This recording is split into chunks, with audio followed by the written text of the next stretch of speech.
Welcome to Women in Sales, the podcast for women who want to master sales and make serious money doing it. I'm Vicky and I've spent years closing deals that pay more than most people's monthly salary. Sales is the ultimate skill. It's the difference between struggling and having complete control over your income. But look, let's be real, most women aren't taught how to sell. We're told to play it safe, take a steady job and hope for a pay rise, but not here. This podcast is all about real sales strategies, no fluff. Whether you're new to sales or you want to sharpen your closing skills or you're just here to hear from women smashing it in the industry, you're in the right place. So hit follow and let's get into it. Right guys, today's guest is Christy Mchale, another Scouser who's absolutely killed it since moving to Dubai. She went from being a teacher to selling real estate, and in just 1 year she's already been named Agent of the Year, which is mad when you think about how competitive the market is here. Not only that, she's already bought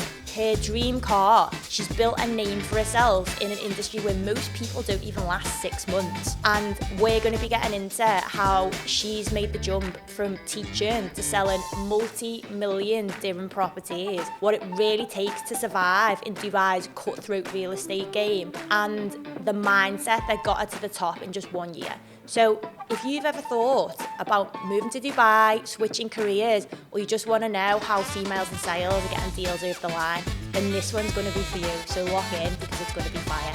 Christy, welcome to the podcast.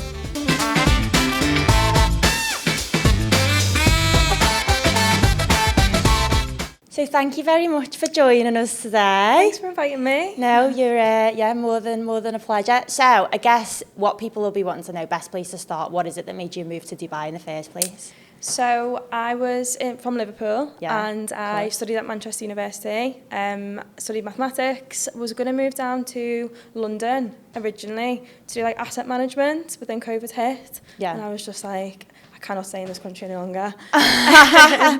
So all my mates moved to Dubai, and I was like, you know what, there's so much opportunity over there.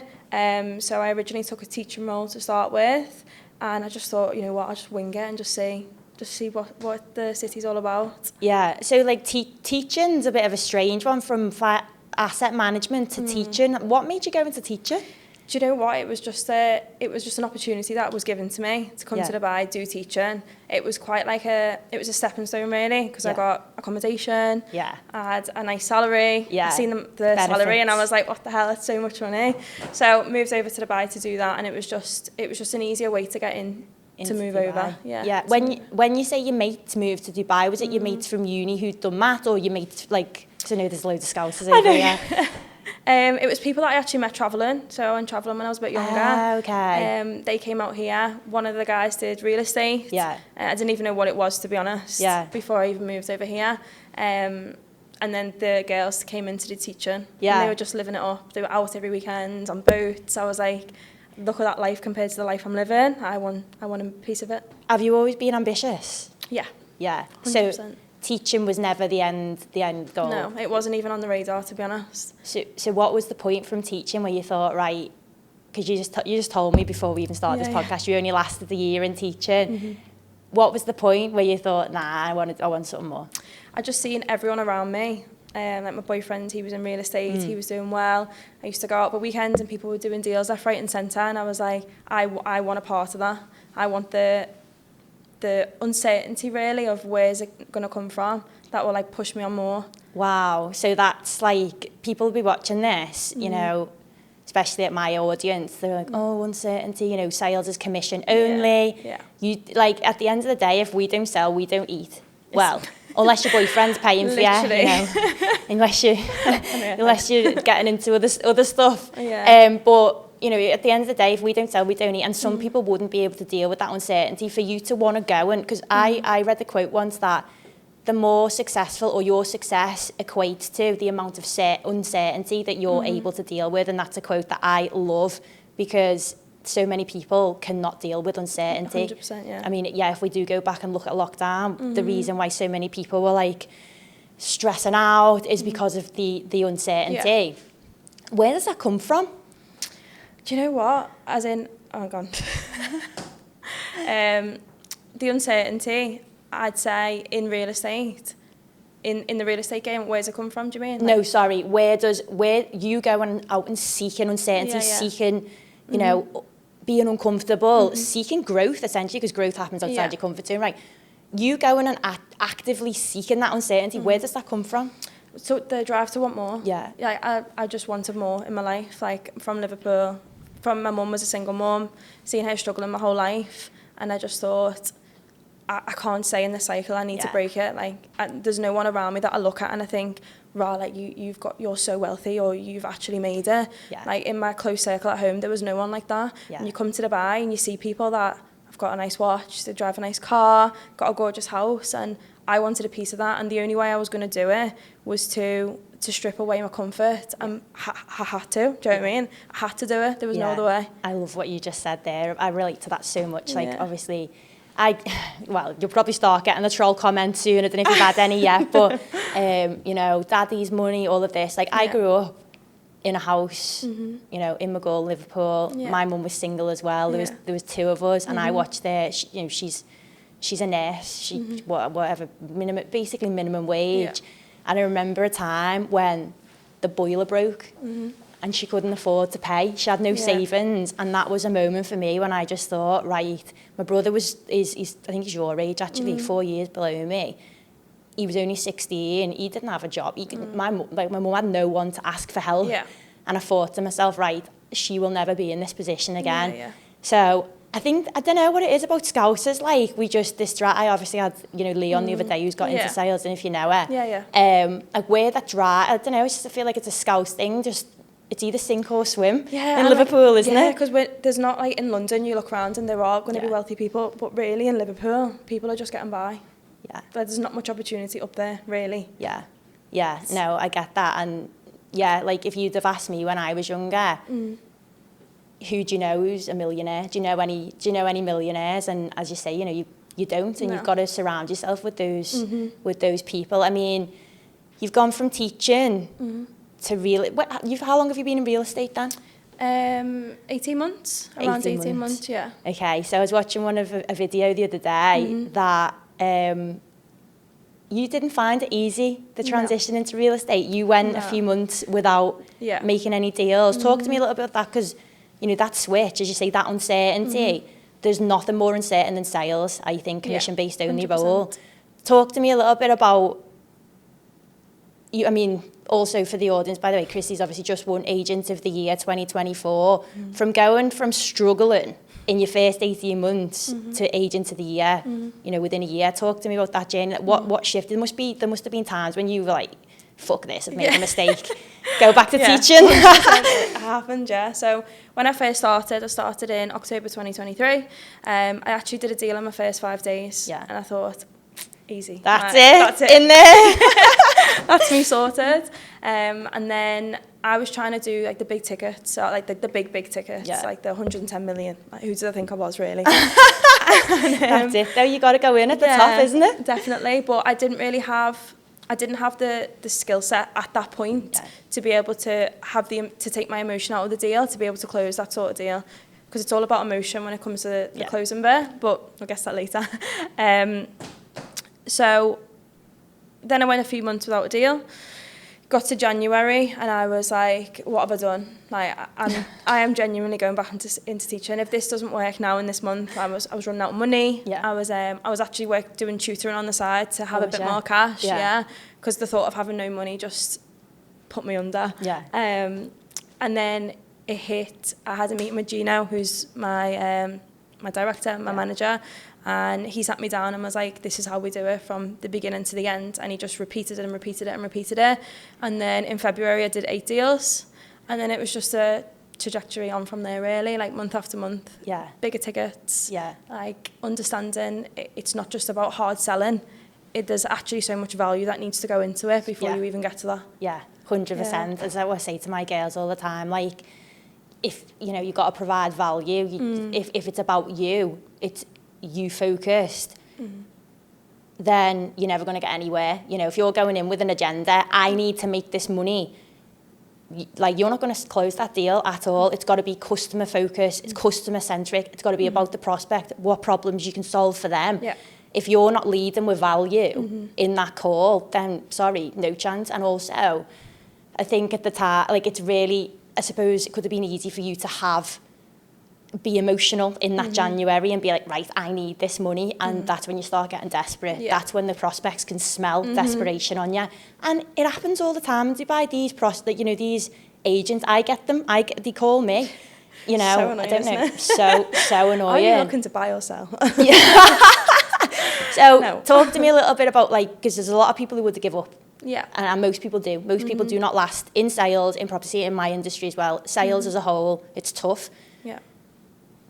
You being in a position where you can actually be that self-aware and be like, right, how can I get better? You've gone and asked your director, mentor, I know he's been in the property game for a while.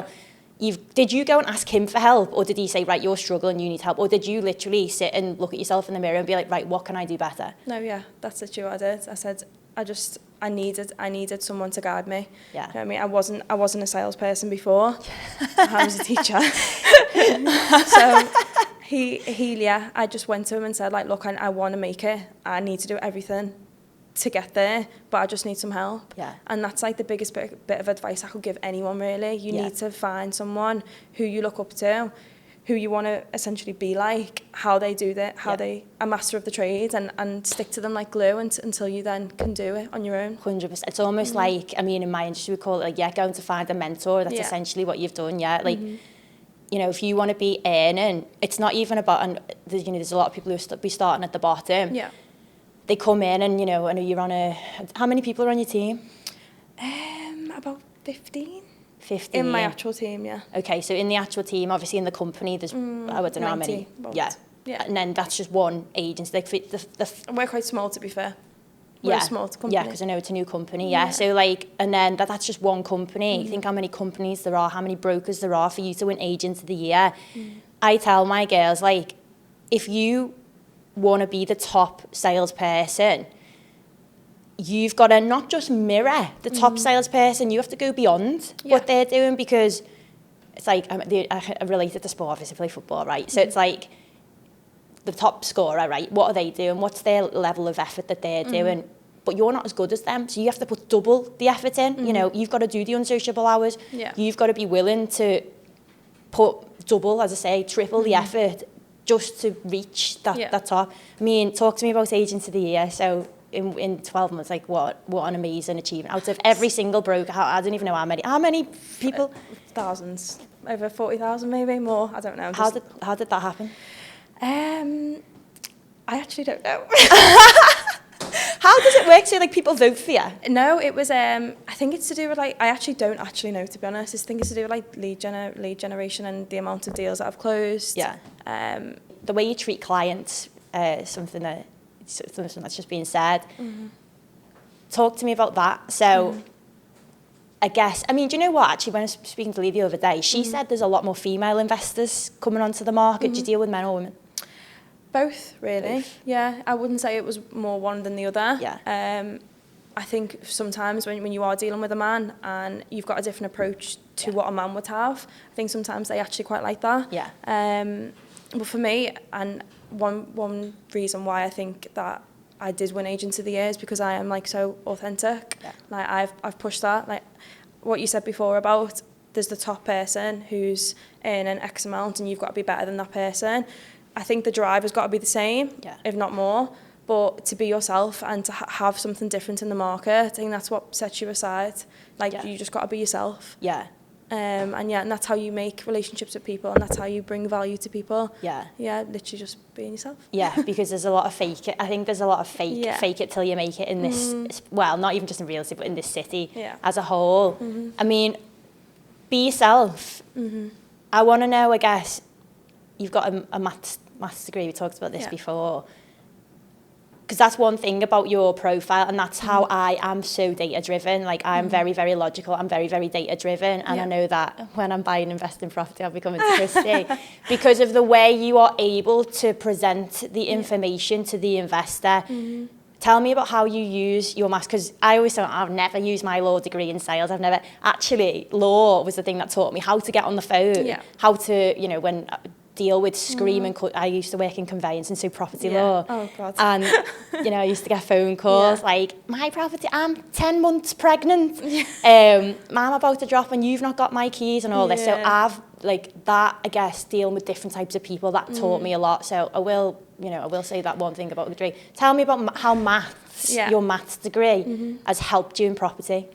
So in terms of when I did my maths degree, one thing that I did focus on, like my dissertation, which is the final piece of your degree, was based actually on real estate, not of Dubai. Sick. And to be honest, I never really made the connection, but it was about the statistics on real estate in the UK and how the economy impacts it. So it's always been ingrained in me, even before I wanted to know that I was going to go down that route. But with my clients, it's all about breaking down payment plans, cash flow, what actually is the best investment for them, because not everything is the best. Like it could be one person, it's different to another person. It's completely different case on case. So to be able to take that information and piece it with the market and give them reasons why it is a good investment, I think just the whole thing, the process from start to end, my degree is literally used all throughout. Yeah, 100% love that. And I think even just what you said there, like, just shows how, like, authentic you are in terms of breaking down the deal, because there's a lot of people who'd be like, sell sell everything to everyone, you know, just trying to push the sale on them. And that's an approach that I take as well. It's like, well, no, we go through this, it's almost like the consultation call, the sale consultation. Well, actually, and they're just like, you know, how much is it? How much? I guess it's the same. Sales offers. What's your budget? What's your budget? No, that's the wrong question. That's the wrong question to be asked. 100%. What's your budget? No, we need to figure out actually. What's your why? Yeah. What is your why? Yeah. What's the end goal? You know, what's the end goal? Can this product, can this service, property in your case, can this actually help you get to where you want to go? So no, I like 100% appreciate that. So you've built some serious momentum now going into 2025. What are some habits and routines that you swear by to stay at the top? Good question. I would say do you know what? All I do is live, eat, breathe real estate. Love that. So put that in. My habits would be, I'd say, I'm surround myself with people. That is one of the main things. I know it's not necessarily a habit, but it's something that I do.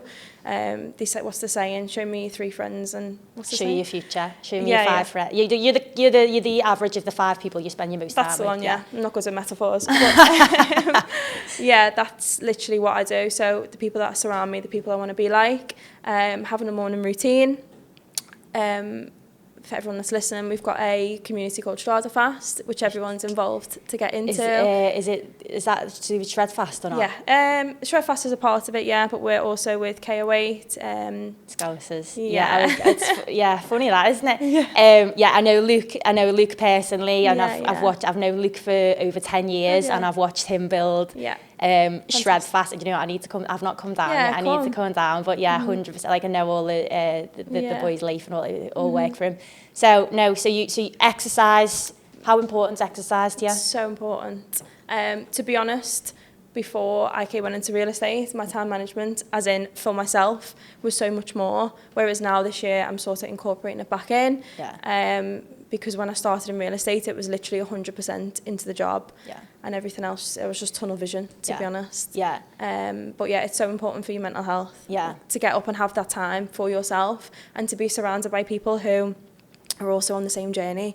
It's just, it's great. Is there anything else other than them 2 things that you'd say, that you'd advise people if they were going to get? Because for me personally, that's something that I say in my academy, is that it's a metaphor that I use from football, and my S&C coach, so I've got a coach in every area, you know, mindset coach, gym coach, football coach, sales coach, and the most valuable player is the one that's available. Okay, meaning, aka, if you're an amazing player in the game, you're a top sales performer, you're the best player in the world, if you're not available because you're injured, because you're burnt out, because you can't, you're sick, then you're not valuable. You're not valuable to, your company. You're not valuable to me as a salesperson, is the one who's always available. So I always say, like, the number one as Stephen Bartlett says, the tectonic plate is your health and your mindset. 100%. Because there's a lot of people who have got that hustle mentality, which is great 7 days a week, which is, of course, what you need for the first,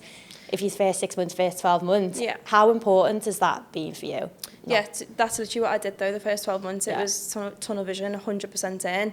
I said to myself, I'm going to give 12 months at 100%, which obviously is not healthy. At all, but it did get me to where I wanted to be. Whereas now it is so important, because how can you grow on another level? How can you sustain that? It's unsustainable. It is unsustainable. No, super important for anyone. So I mean, I want to talk about sales as a whole. So you went from not being very good at sales to really good at sales. What is, for anyone listening who wants to get better at selling, what's the number one thing that you've learned? So before you sell anything to anyone, you need to build a relationship with them, actually understand them as people. Like, they're not just someone who's going to buy and you're then going to get commission. Obviously that's the later bit, but it's adding value to them. What's the saying? When you go into a bar and you buy someone a drink, they automatically want to buy you one back. Reciprocity, whatever it's called. That one. That word. If you go and you build a relationship with someone and add value to them, they automatically want to then work with you on a longer term basis. And then when it gets to the selling part, the closing part, it's actually so much easier when you have that relationship with someone, when they trust you and you say, actually buy this, and they're like, oh, okay, I actually know that's got value in it because it's come from you. When you've got that relationship with someone, anyone, like when you're younger and you go past the car showroom and someone's like, buy, there are some people that will go past and will buy. Of course they will. It's like hard selling. But in this job, there's so much competition, you can't be like that. 100%. Stand out, be authentic, be yourself, as you say. So when, I mean, in our industry, there's a saying, we call it know, like, and trust. People buy from people they know, like, and trust. When it comes to dealing with different types of people, we sort of talked about it before, like men and women. What would you say is your most difficult type of person? Difficult? In this industry, and I think every other advisor on the market would agree, it's the when you're working with someone, they're speaking to like a million other agents on the market. That is the most difficult thing. But until you add value to someone and they go, actually, I want to work with you and no one else, you're always going to face that. And that is the most difficult thing, I'd say. That everyone finds. The competition. How do you find being in a male-dominated industry? Do you feel like more pressure being a woman? Or do you not? You know what? Yeah, in some ways. Strada as a company, it's so many guys in there, and they're all very boisterous and they've all got massive personalities. So you almost have to sort of keep up with that. And if you're quiet, and you sort of get lost. Do you know what I mean? And it's the same in any real estate company, in the whole industry. You've got to be confident. You have, especially as a woman, you've got to be. But to also not to just be a girl that flutters the eyelashes and hopes for a deal. Like you've got to be confident, grounded, and know what you want and go after it. Love that. I mean, talking about going after it, you've just started your personal brand. I mean, how important would you say in sales? Because you essentially, you work for a company, but you're almost like you work for yourself, right? You're self-employed.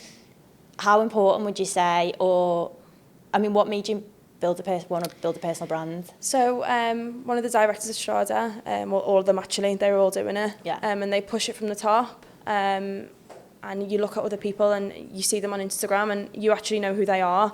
So for me now, it was just the next step really. Like you've got to do that in this world, otherwise everyone's on the phones. Like why would you not? It's such a digital era. So it was something it's not in my comfort zone at all. But I've already started seeing results. I've got a lot of meetings booked from it. So it's so important and I'm so glad I started. Well, I mean, obviously I found you on exactly. Instagram, for sure. Obviously you want your reel to come up. So you'd say to anyone getting into sales, because I tell my lot as well, it's like, right, you know, I am going to hand you these roles inside the academy. You know, we give them a list of, once they've gone through the sales training, we give them a list of roles to apply for.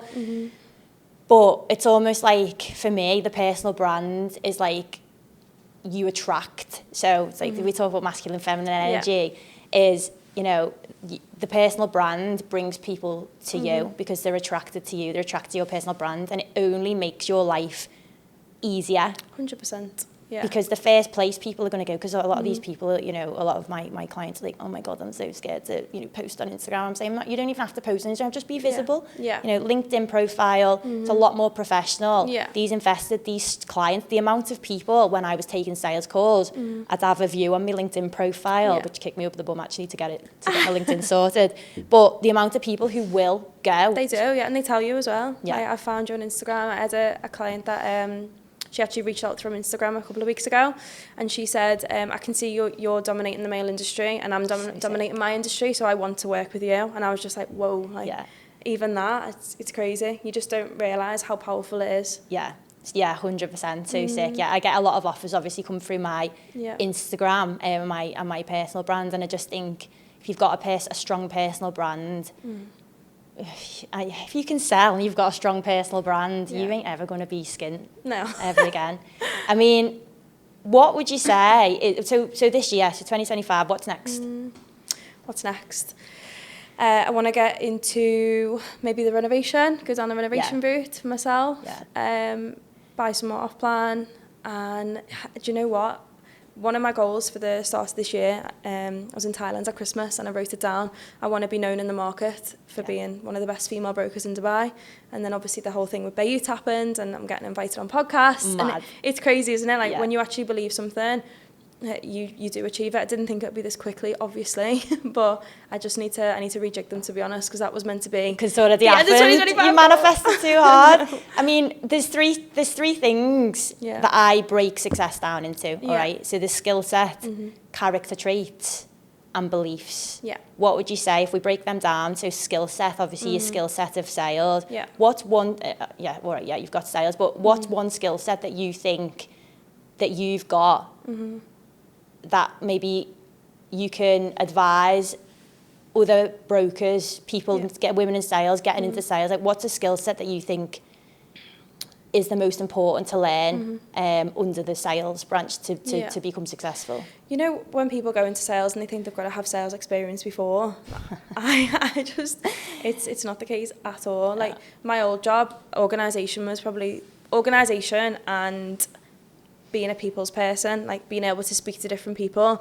I'd say them two were the most transferable into this role, and it is the most important to be organised on top of everything, but to build relationships. Without that, like you're not getting anywhere. Yeah. I mean, how did you learn how to build relationships, and how would you learn how to, because I know Dubai, it's almost like Dubai forces you to be able to speak to different types of people because there's so many different cultures, so many different people from different nationalities here, so many different types of people. I know all the Scousers stick together, but I swear I'm going to have someone else on who's not Scouse one day. But yeah, like, where would you say you learned that?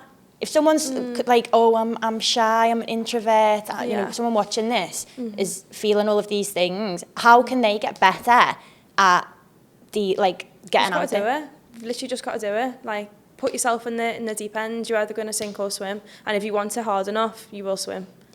It's uncomfortable. It's so uncomfortable, but you just got to do it. I read this thing, and it was like, just start with going into the shop, into your corner shop, and saying hello to people and saying hi, and then the next conversation in the lift. I mean, it's something I need to start doing myself as well, but like in the lift, like making conversation with people, just trying to talk to people. And if you get rejected, that's sales. You'll be speaking Arabic by the end of the week. Me? I know. So that's your skill set, being a people person, dealing with different types of people. Character trait. So a character trait, for example, would be tenacity, or... That's a big word. I've learned that. Resilience. So that, for me, they're character traits. What's a character trait that you say that you've got that you would advise somebody to get good at? I'd actually, do you know, I know you've just said it, but resilience in the real estate industry, you get rejection 24/7. If you're someone that has rejection and then can't handle it well, it's going to be so tough in this job. I don't know if it's because I grew up not knowing my dad, so for me rejection is just it's normal. It's just in you. It's just been engraved, yeah. So it just sort of goes over my head, and next, you know what I mean? Yeah. If you don't want me, I'll find someone else. Yeah. So that will. Yeah. I think that is probably that's the biggest character trait I have, I think. Yeah, your ability to be able to, when someone says no, because you mentioned earlier that when you first got into real estate, you were emotional. So emotional, yeah, because you want the money, like you think £10,000, oh my God, that's going to change my life, and then and then you think now you're in Dubai and it actually doesn't even last 2 months. But, yeah, you've got to take your emotion out of it, especially with the bigger deals. Even when you're starting out, a small deal then is massive to you. So just completely need to take your emotion out of it. This money does not exist. You are advising this person to help them hit their goal. Yeah, yeah. So like, take the emotion out of it, and I forgot what I was going to say now. Yeah, take the emotion out of it, and your ability, I think, to be able to take that rejection and not be so focused on as you say, it's focusing on the money. You're focusing on the money. You're focusing on what's in it for you. As soon as you change that mindset, right? What's in it for not what's in it for me, but how can I help this person? And that's when you're going to start closing deals. And also chasing the success as well, not the commission. Like, I'm not going to do that deal because it's only X amount, but I want to do this one because it's more. Yeah. People, I see it all the time, they trip up and then they end up missing out. The pennies look after the pounds. I love that. My mum used to say that all the time. I love that. I don't know if that's a Scottish term. It definitely is. Yeah. And like, don't run before you can walk. Yeah. You know, I see that as well. Like, I tell my girls when they're coming into sales, you got to eat shit. You got to do them. You got to do them small deals. Yeah. Shop in Viva, if anyone doesn't know. That's what we used to do. Yeah. Had to make it work. Yeah. And it's hard. It's not easy. Not in this city. No way. Like, it's literally the money here and the money at home in Liverpool, the value is completely different. Yeah. Like, it's so hard when you don't have much money here to make it work, but you can. Yeah. If you budget. Budget, that's it. Go all in, 100%. Yeah. So that's a character trait. So we've got skill set, dealing with people, resilient, being able to take rejection every single day. Yeah. You know, there's a funny meme, I posted it on Instagram the other day. It's like a minion, and there's somebody hitting a washing machine on the minion's head, and the washing machine's like, the minion's just standing there. And the meme was like, people think they can hurt me, but I'm in sales, and it's just the minion just getting hit every single day. I thought that was so relevant. Yeah. So character trait, skill set, and a belief. I mean, you're like, so I'm talking about like belief in yourself, beliefs, like what belief do you have about the world? You know, a lot of people put limiting beliefs on them. I can't do that. I can't move to Dubai. Yeah. I've got a full-time job. I can't get into real estate now. I can't work on commission. So you mentioned earlier that when you believe you can do anything, you're talking about your goals. What's a belief that you have about yourself or about the world that you feel has helped you get to where you are? I'd say taking it back again to when I was younger. Like, we've both seen it. Yeah. Parents not being able to afford. I think, honestly, that's where the beliefs come from. She always used to say to me, and she still does today, whatever you put your mind to, you can do it. Oh, I love that. Always. And she's always said it. I'm from Mchale. It's a part in the north of Liverpool. And I played instruments when I was younger, so like piano and clarinet and stuff. And I went for a scholarship for one of the top schools in Liverpool, King David, and I got in. And she told me, like, if you can put your mind to it, you will do it. And I think it's always been in me. So to go from teaching to sales, again, it's the same thing. I can do it.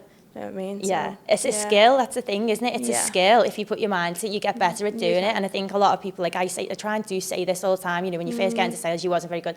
I wasn't very good. People just see this overnight. People will see that you have just won Agent of the Year. You bought a lovely little Range Rover. Like, what would you say to someone looking at you now who's thinking, she's lucky? It's not lucky. She's lucky. And what you know, people say to me as well, you wouldn't be where you are if you wasn't pretty, or you know, you wasn't pretty. You're just people just buy from you because you're pretty. What would you say to someone who would say that to you? Absolutely. You're a blonde girl, Scouse girl, pretty girl. No way. No, it's not luck, and it's not about looks. It really is about the value that you add to someone. I was going to say something then I forgot. Oh, sorry. Sorry. Because I'm chatting shit. Sorry. Can you say it again? What did you say? someone who calls you lucky, someone who just looks at you and says, you're only good at real estate because you're pretty. Yeah. No, not at all. Like, the sacrifice that I've had to put in over the past 18 months, like, no one would ever believe. Like, my boyfriend's like, I don't even see you that much. I don't spend that much time with you anymore. I've had friends that, when I first came to Dubai, I used to see them all the time, and they get annoyed at me because they don't see me. But it's the sacrifice that I had to put in, and it's either you ride it with me or we're not on the same journey anymore, because I need people that are going to support me, because I want to get to that next level. And yeah, I think that's one of the toughest things that most people, when you're on this journey to success, a lot of people go through. I mean, I think for you it really helps that you're in an office surrounded by successful people. Online it's a little bit different, a little bit more lonely. I mean, hence the reason we both probably moved to Dubai, is to surround ourselves with those types of people. But yeah, like, that would be so much harder. Yeah, that's why I've built the community the way it is, because I say to them, make friends in the community. You don't know, what opportunities these other girls, these friends that you make. Yeah. I've met so many people in different, mentorships, communities and stuff.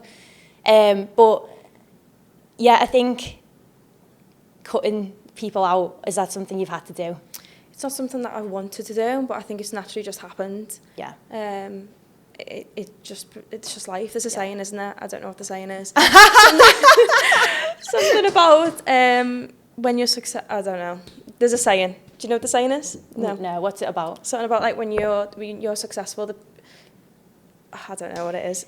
Well, whatever the saying is. But yeah, no, I say this all the time. Like, I've had to, when I first moved to Dubai, it's a case of, like, fitting in. You feel like you've got to fit in. You feel like you've got to go West Beach every weekend. February 5th, you've got to go West Beach. Everyone that you see. Yeah, and when I was in that, it's 2023. I've been on and off since 2021, 2022. Obviously, luckily for me, I can go anywhere. Yeah, I can go anywhere.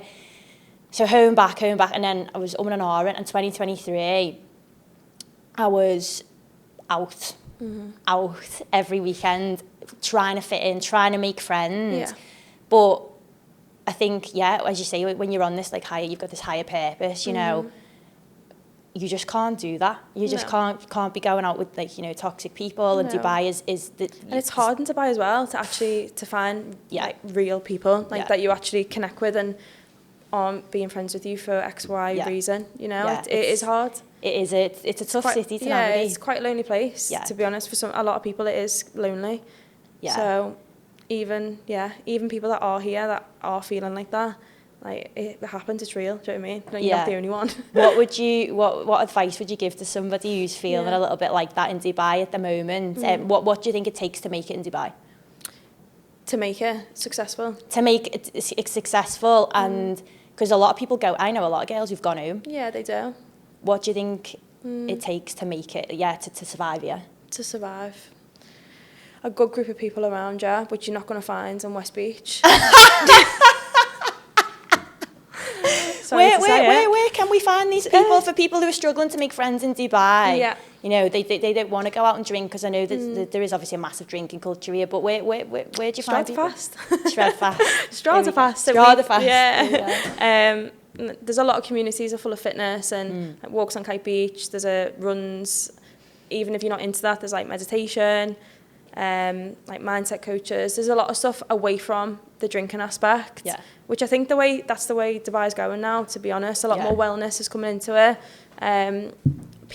Seeing people on a sober level would be the way that you're going to make a good group 100%. Of people. Yeah, because the connection's real when it's sober, isn't it? Everyone's your best friends on West Beach. Yeah, you know what I mean? Literally. Yeah, until they've used you for whatever they want. Yeah.